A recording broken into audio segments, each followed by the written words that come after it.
Good morning, House members, and thank you for letting me speak to you guys today. I'm going to first start off a story about a young Angels baseball player. It was April 8th, and I went to the Angels game in Anaheim, California, and I saw a great performance by a young pitcher, Nick Aidenhart. He pitched 7 innings, only allowed 1 earned run, 6 strikeouts, and his first ever career start. It was an astounding start to a promising career. And I go home later that night, and I turn on SportsCenter right after midnight. Breaking news shows up, and it turns out Nick Aidenhart was in a car accident. He was sent to UCI Medical Center, where he was later pronounced dead 6 hours later, on April 9th, 2009.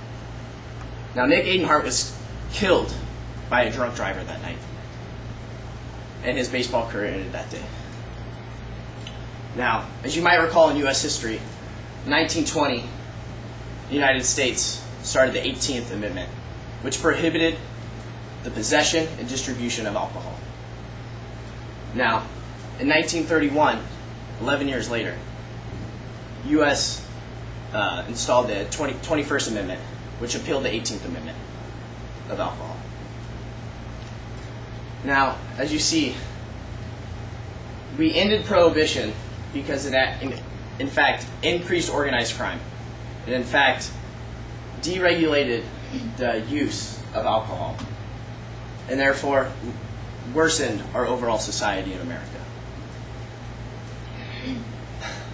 In fact, as Professor William Staten said, professor at Harvard University, there are over 30,000 speakeasies in New York City alone, and public leaders often flaunted their disrespect for the law, including the Speaker of the House of Representatives owned and operated his own illegal steel.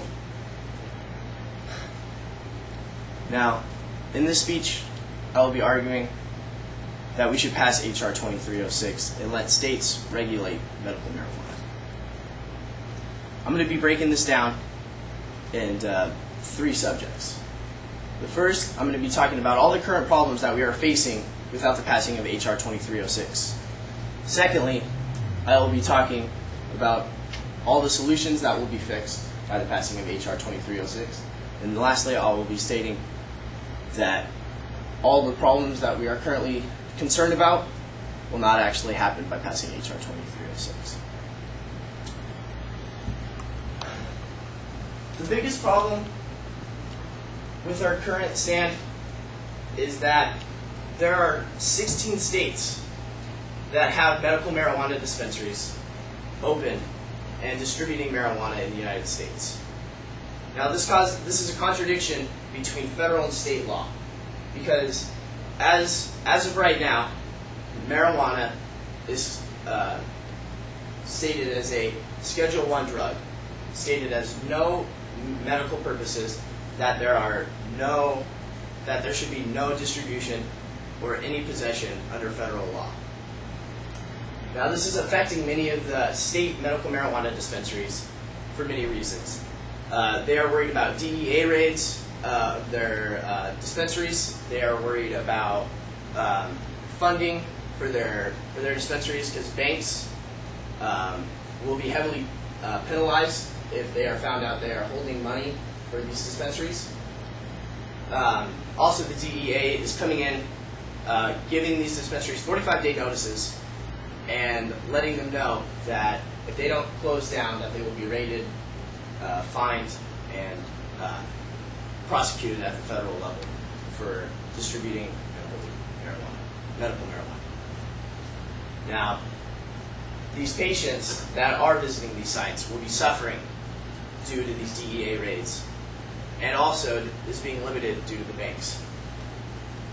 Also, another big problem that currently stands is that as the Balanced Budget Act that was passed in 1997 states that states must have a balanced budget with no deficit leading into the next fiscal year.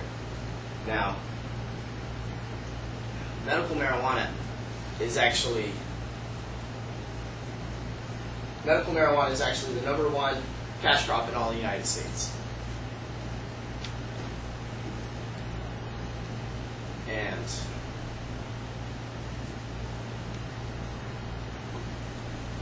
11 of the states actually states 11 states it is actually the #1 cash crop over corn, grapes, or any other agriculture. And since many states have deficits as of right now, as for example California has a state deficit of around $18 billion, if HR 2306 gets passed, it will help tax collections throughout taxing and regulating medical marijuana. I'm also going to be talking to you guys about how passing HR 2306 will solve the confusion between state and federal jurisdiction. If HR 2306 is passed, it will allow states to decide and vote on what they believe is best for their current territory. They will hold a proposition, or like how many states actually have already done. Like I mentioned earlier, 16 states have already done. They have asked the general public what they believe is best for their current territory, and they will vote on what is right for their state. So certain states will be allowed to vote against it and not have medical marijuana allowed in their state, and also states that do believe that is right for their situation will pass it. According to the National Conference of State Legislators, stated that the Balanced Budget Act is required that no state has deficit at the end of each fiscal year. Passing HR 2306 will help many states get out of their current state debt by letting them increase tax collections. According to John Gitman, professor at George Mason University in Public Policy and Economic Development, states that many states will be able to get out of their current state debt situation if medical marijuana is passed, and it will help them with many economic influences.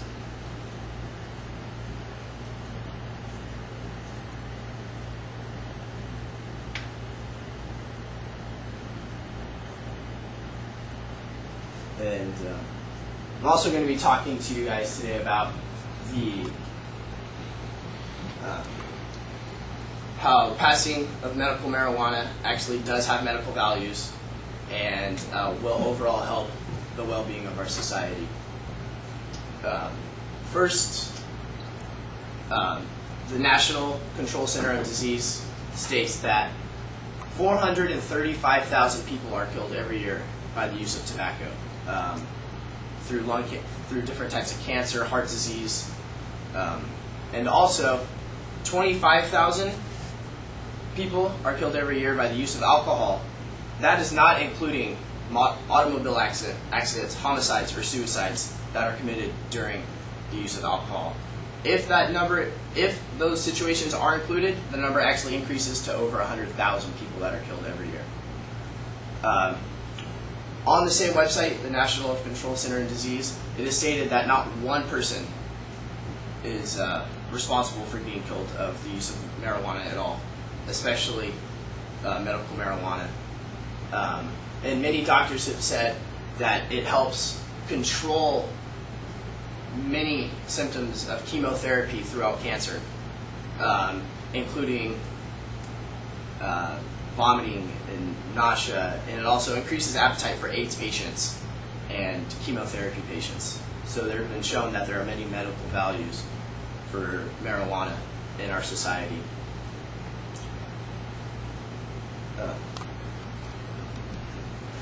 So it just does not make sense to me why this great nation, a nation that, as Thomas Jefferson once said, that as government grows, liberty decreases.